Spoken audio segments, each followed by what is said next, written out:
Want to sharpen your game? Join the DFM Coaching Patreon for exclusive technique breakdowns and mindset training. Now, let's get started. Tapped in. My name is Dave Figueroa-Martinez of DFM Coaching, and today we're going to be discussing how to become a little bit more strategic in your approach when you're rolling against someone. I'm not speaking to how to build a game. I've been reminded that not everyone actually has a game or has been pushed to develop a game. If you have not, and you're trying to build out a game, my suggestion is to listen to episode 151, Skill Stacking versus Skill Chasing, Building a Cohesive Jiu-Jitsu Game. My opinion is that everyone should have some kind of a game. Everyone should have some kind of a game plan every time they're getting on the mat. You're going to have general game plans, which is just, I'm developing my A game, or maybe I'm working on my B or C game, things that I don't do all that well. And I'm trying to solidify something. Maybe I'm adding something.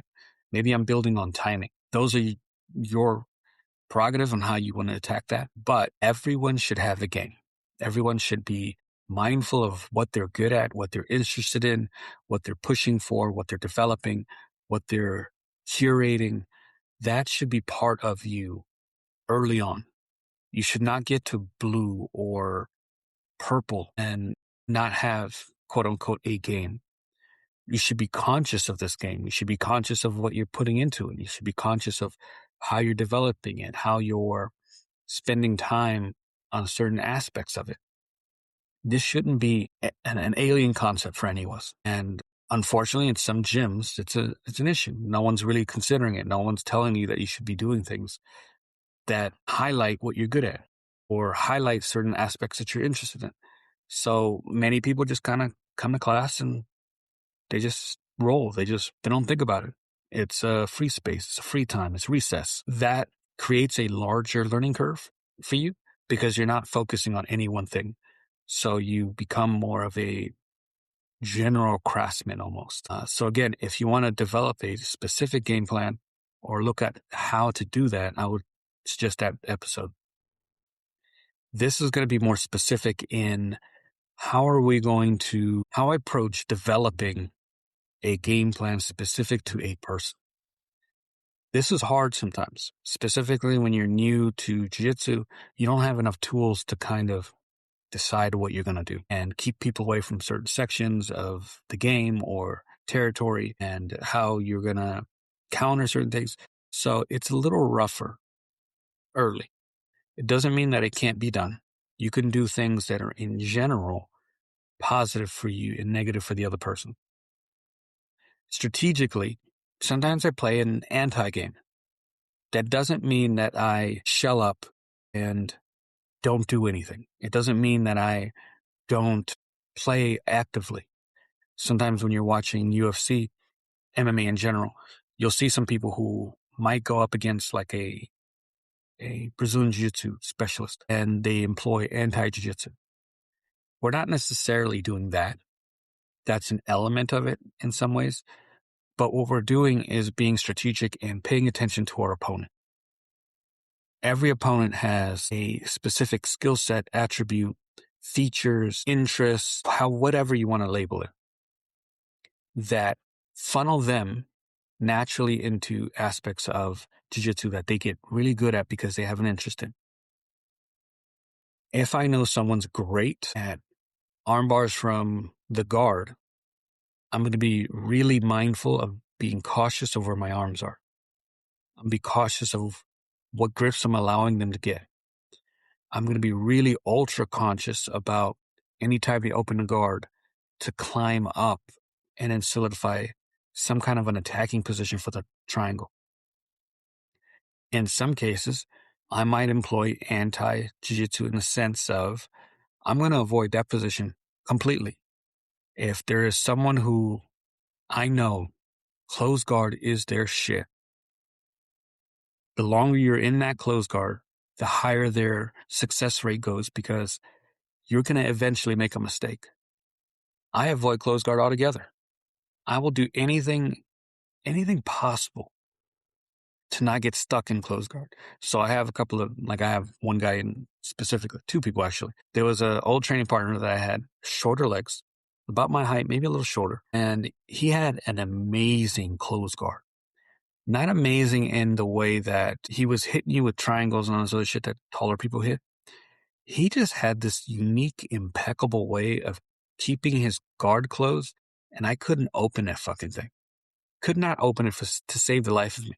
So sometimes I would get in that position, and I had to get in there, and I would have to bait him to want to do something. One of the things that I would have to do strategically was I didn't want to be in here any longer than I had to be. Sometimes I would bait him to do a hip bump sweep. And then on the hip bump sweep, I would frame immediately, hip escape.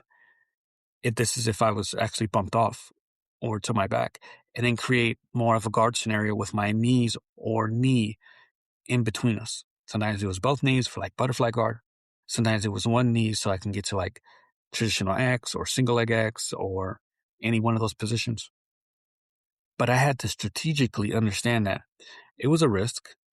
So there was a little bit of a risk reward thing that I had to kind of work through. And there were some times when he would get to mount.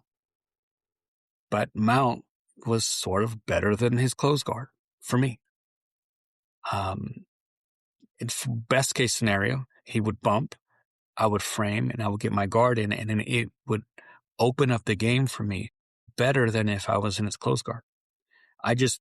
He just had one of those guards that he did not open up.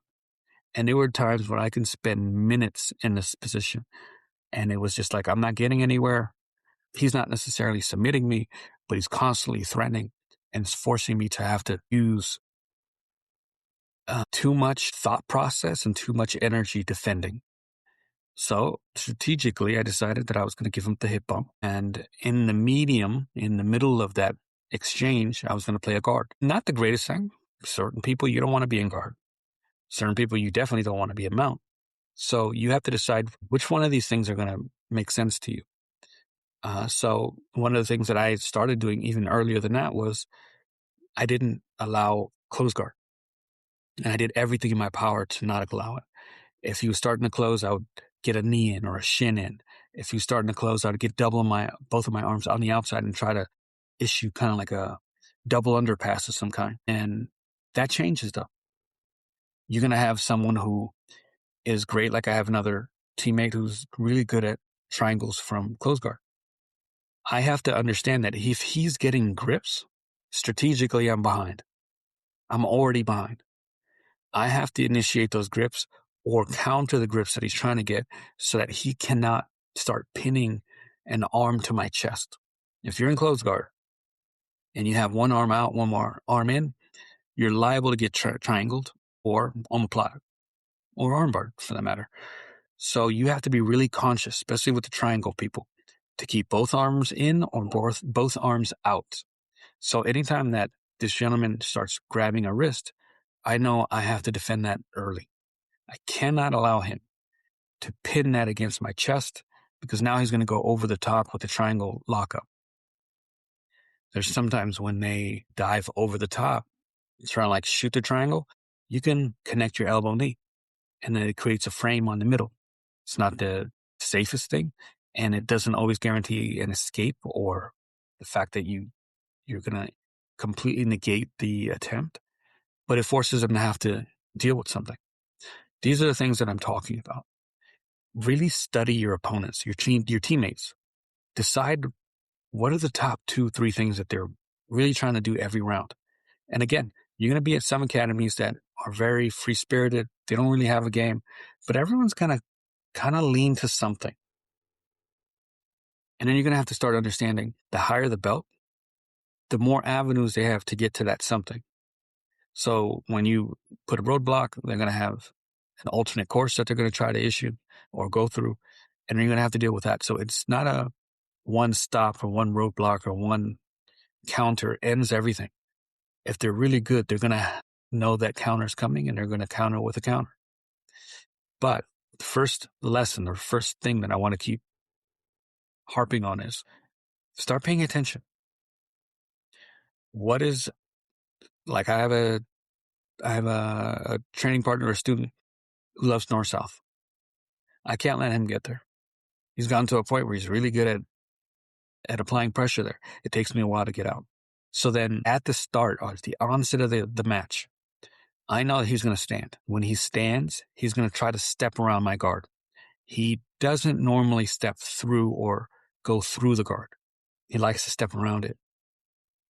So I understand that he's going to step around it. So now I use my butterfly hooks to hook his shins, his ankles, and sometimes I do a sit-up guard and I make a connection with his knee and my chest while I'm sitting up.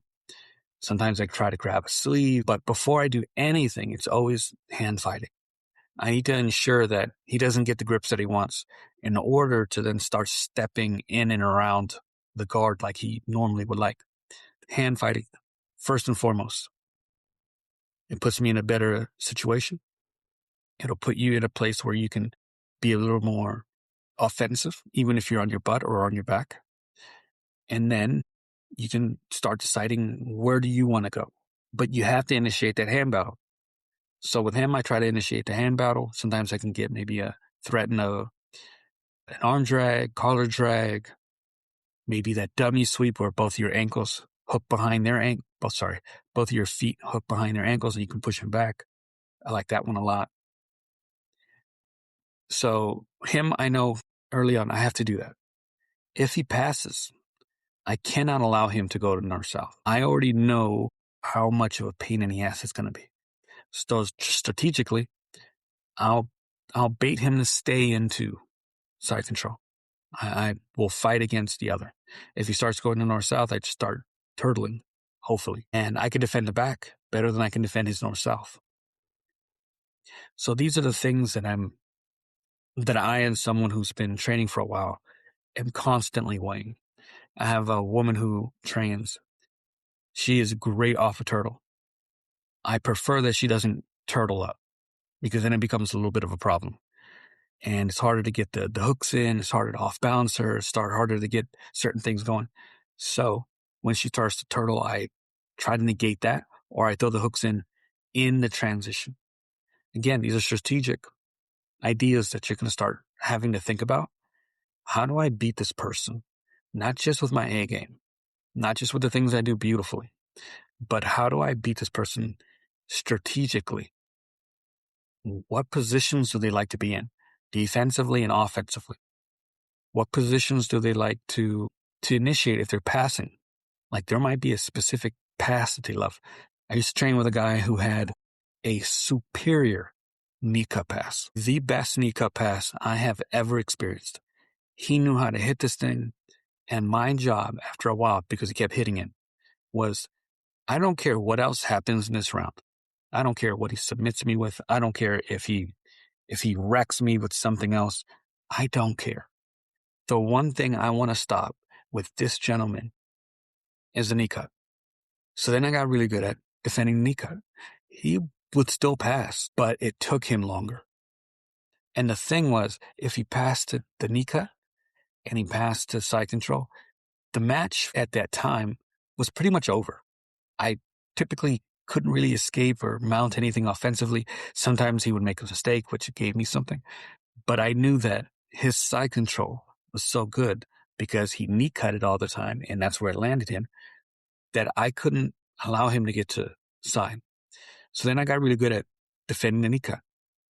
But it took forcing myself to not allow it to happen. Then I got the tools and the reps and the time in to negate those things.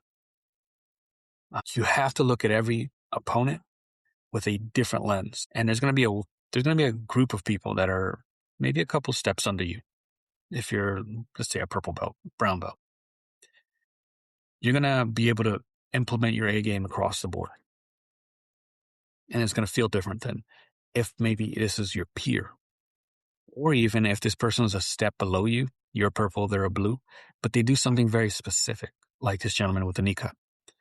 Or they do something very specific, the north-south that I explained. Now my A game doesn't necessarily work as well as it normally does because this person's A game against a position within my A game is maybe better than mine. That's where you have to be really strategic. There's times when I have to funnel my opponent into territories that they don't like. One of the things that I do occasionally, but I don't do all this often, is I might play I might force people to have to pass on the opposite side. Most people can't pass on the left, or my left, their right. Very few people I encounter, kind of like people who are just left-handed, right-handed. I don't encounter very many people, period, who pass on the right off the rip. Like, that's their A game. It doesn't happen. I don't find that very often. I'm left-handed, and I pass on my left. And I mean, so almost good majority of people who pass in jiu-jitsu will almost always pass on their left, your right as the bottom player. So sometimes I force people to try to pass on the other side, and I make sure that I funnel them that way by turning my hip and not allowing my hips to be controlled to the side that everyone wants. Sometimes I force people to have to pass from center, and I don't allow my hips either way. And they'll try to do like maybe a headquarters pass, and it's not their jam. It's not the thing they do well. So now my guard play, while it's not the most threatening in a submission sense, it's really good with butterflies. So if I can force people to have to play center, like HQ, where both of your knees are off the mat, your back is on the mat, you have not been pushed or pulled to one way or the other, and just play center, I get to play my butterfly hooks and pressing of the feet and the feet into the thighs really well. So while someone may be great at a knee cut, and my defense may be a step behind if they knee cut, if I funnel them to the center and I don't allow them to flatten my legs, then they have to play a slightly different passing game. And that game might be even for us. Maybe I'm as skilled as he is passing from there. So now it's a little bit more of a stalemate, and now we can play who gets the better grips. Sometimes I'm a better player from that spot, from the bottom spot, than they are from the top. And that gives me an advantage. Some people, when I'm offensive, they're great. Sorry, let me take a step back. When I'm playing guard, there's a couple of people that I have in mind who are great at passing. And they're great at playing top, not great at playing top bottom. So I've noticed with a couple of people that I'm training with regularly, I force the sit-up guard game regularly, and I become a nuisance to the point where maybe they make a mistake and I can reverse the position or I can sweep. Because I know that once I get on top, my top game is so much better than their guard game or so much better than their escape game. There's a couple of people, and it's interesting to watch how big of a difference there is. Usually with people at a certain level, you'll notice that, some people will be more skilled in the bottom, be a little bit more skilled in the top than they are the bottom, and vice versa. But it's rare for me to find people who, no, they're great at the top game, not so great when they're on their back, especially in jiu-jitsu, where it highlights that you got to be good on your back. And I'll watch and I'll play the game with these training partners. And I know that psychologically, if I can withstand their guard pass, if I can withstand whatever they throw at me right there, they're eventually going to make some kind of mistake that I'm going to enjoy. And when I get to top, my mind literally says, put some pressure down. Because I already know. I know that my top game is going to be better than their escape game. Put some pressure down. Now take your time. Make everything really uncomfortable. And oftentimes you'll feel they'll defend a little bit and then they just sort of give up. And I don't know if this is hey, I'm just going to save myself for the top game. I'm going to tap or I'm going to get submitted here and then we're going to start all over. And that's the strategy of the round. But for me, I think it's an issue within their game that needs to be solved. And so you're going to encounter certain people that are not great from their back, even though this is jiu-jitsu. And when you get to that person, you smash them. You be respectful, be kind, don't hurt anybody, but take advantage of the position because the position's yours. The same can be said for I might not be great from side, but I'm great from bottom half. So I really want you to evaluate the game that you play. What positions come to mind where you feel safest? Both top and bottom. What positions do you like in terms of offensive? Feeling safe and being offensive are slightly different things. I might feel safe in the side and bottom side. I know how to protect myself. I'm offensive in bottom half. I might feel good, safe in bottom close guard. I'm not the most threatening from there. Bottom half is my jam. Like that's where I like to really throw a lot of sweeps, a lot of issues, a lot of roadblocks, John Wayne, butterfly half, a little bit of a Kimura game, underhooks. I have a plethora. I have a game from there that I love playing. So I know that, especially, let's say I'm going against someone who's fast. You're going to have to play a guard that makes a lot of connections. And you want to frustrate them. That's a strategic employment. I don't want to play an open guard. I don't want to play a guard that's open and there aren't a lot of contacts. They're way too fast for me. So what I want to do is play maybe reverse De La Hiva, traditional half guard. Those are areas where I can muck up the road in a sense, where this motorcycle of a person doesn't have the footing or the freedom to generate enough speed to become a problem. The same can be said about really big guys. Really big guys, I want them on their back. Something that's an interesting tidbit is when you are big, sometimes you don't have to play a ton of guard. Because you're big, you sometimes find yourself more on your back, more on your knees or top position, passing, crushing people. It becomes a little bit more often. It's something that they just inherently see more of. So the big people, I like putting them on their back. And then strategically, once I have them on their back, I'm playing for the positions. I don't solidify any one position early on. I let them kind of defend and I move. I flow in and out of spots. Maybe I change the direction of their framing. Maybe I attack submission, knowing that they have to defend it and keep them preoccupied. If they start to get up, I start going to the back. I don't solidify any one position and try to cement it. What I want to do is force them to have to adjust. And then as they adjust, they get a little overwhelmed, and then you can really dominate the position with the submission that you want. These are all different approaches, and you don't have to approach any of the game the way I'm approaching it.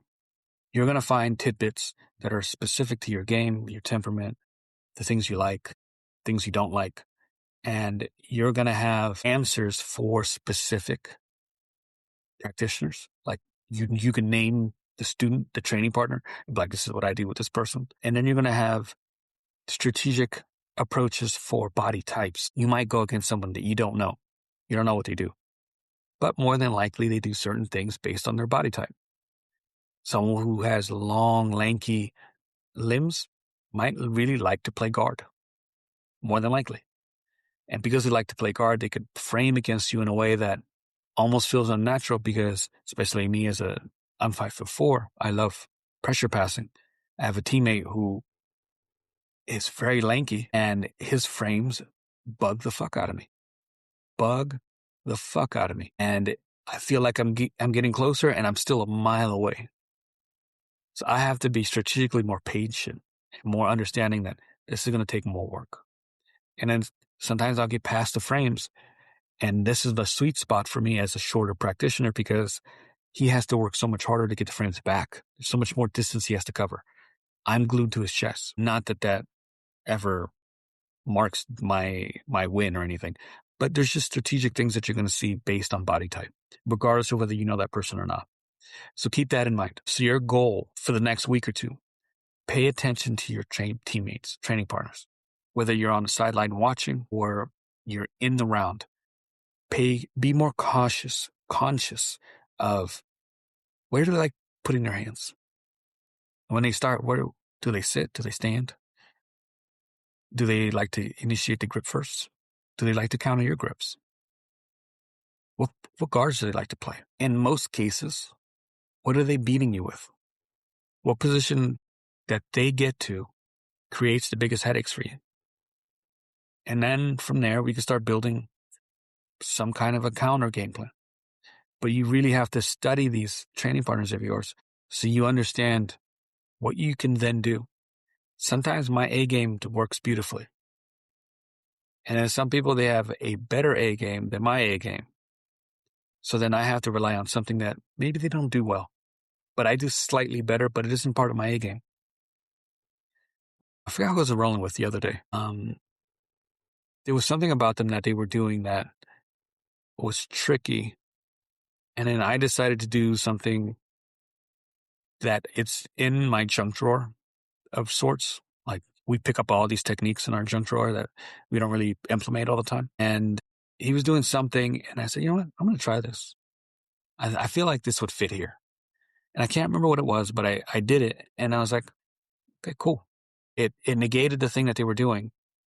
And sometimes you're just going to have to do that. Sometimes your A game isn't the game that needs to be used or utilized here. Sometimes taking a step back is better than trying to hold everything.